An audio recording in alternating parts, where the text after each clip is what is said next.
Halo Sobat Film, ini adalah episode ke-13 dari series If You Wish You Upon Me. Selamat menonton, semoga dunia film bisa mengantar kamu menuju dunia mimpi.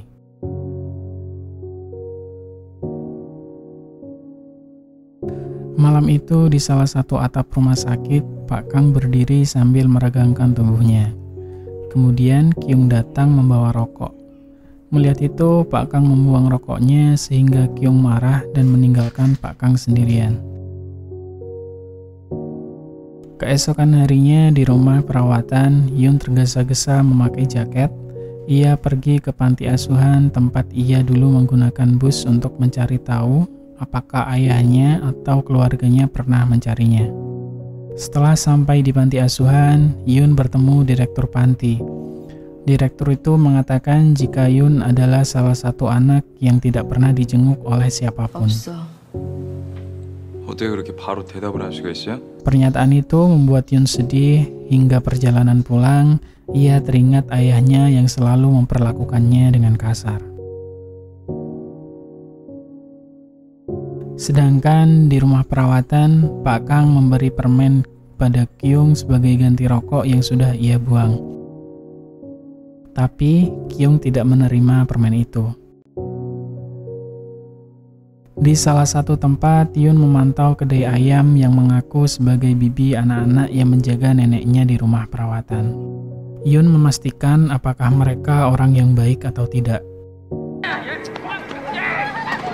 Tapi saat memantau mereka, Yun melihat pemilik kedai ayam itu berkelahi dengan preman. Melihat itu, Yun menjadi ragu jika anak-anak itu akan ikut bersamanya. Di rumah perawatan, Bu Yum berkemas untuk pulang karena sudah larut malam. Tapi ia melihat seseorang yang berada di dapur. Itu membuat Bu Yum penasaran dan menghampirinya. Ternyata orang itu adalah pasien yang ada di dalam kamar 403. Bu Yum terkejut, lalu pasien itu mengatakan jika ia lapar sehingga Bu Yum memberi makan pasien itu.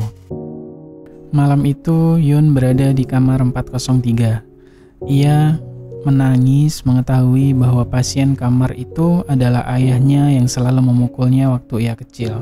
Yun mengetahui jika pasien itu adalah ayahnya dari dompet yang berisi fotonya waktu kecil dan ayahnya ketika masih muda. Yun marah pada ayahnya dan meninggalkan kamar itu.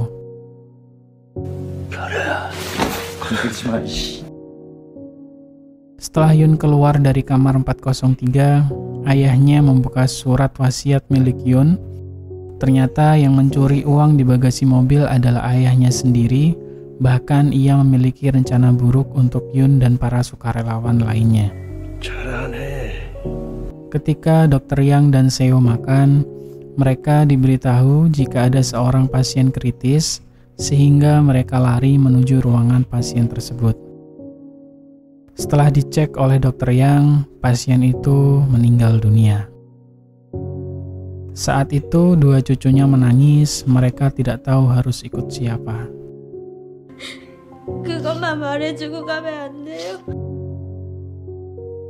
Beberapa waktu lalu, atasan Jun menyuruhnya membawakan Yun kepadanya. Tapi Jun tidak bisa menemukan Yun, sehingga malam itu Jun dihajar habis-habisan oleh atasannya. Hingga saat itu Jun berjanji jika ia akan membunuh Yun. Di dalam mobil, Jun berteriak dan marah tentang apa yang terjadi pada dirinya. Lalu Jun menemui Kyung di rumah sakit yang sedang tertidur. Jun memajang fotonya dan Kyung waktu kecil dan pergi meninggalkan ruangan. Ketika Kyung sudah sembuh dan ia akan meninggalkan rumah sakit, Kyung melihat Pak Kang kesakitan.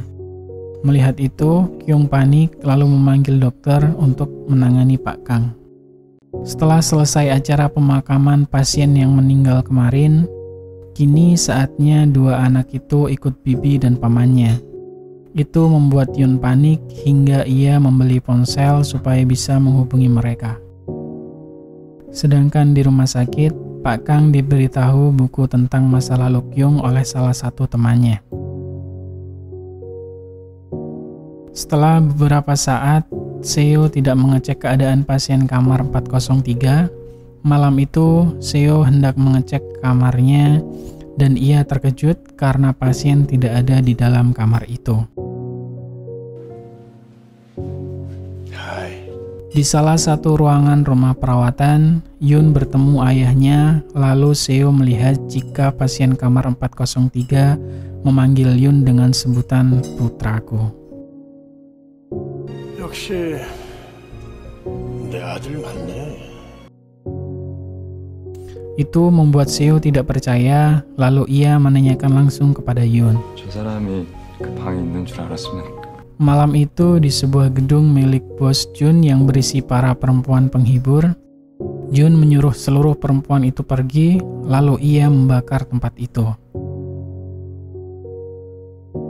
Keesokan harinya, ketika Yun sedang berjalan di lorong rumah perawatan, ia membuka ponselnya lalu terdapat notifikasi panggilan tak terjawab dari anak-anak yang ikut bibi dan paman pemilik kedai. Itu membuat Yun panik. Yun berpikir jika anak-anak itu disiksa oleh mereka. Hingga ia bergegas menuju kedai untuk mencari dua anak kecil itu. Dan film pun berakhir.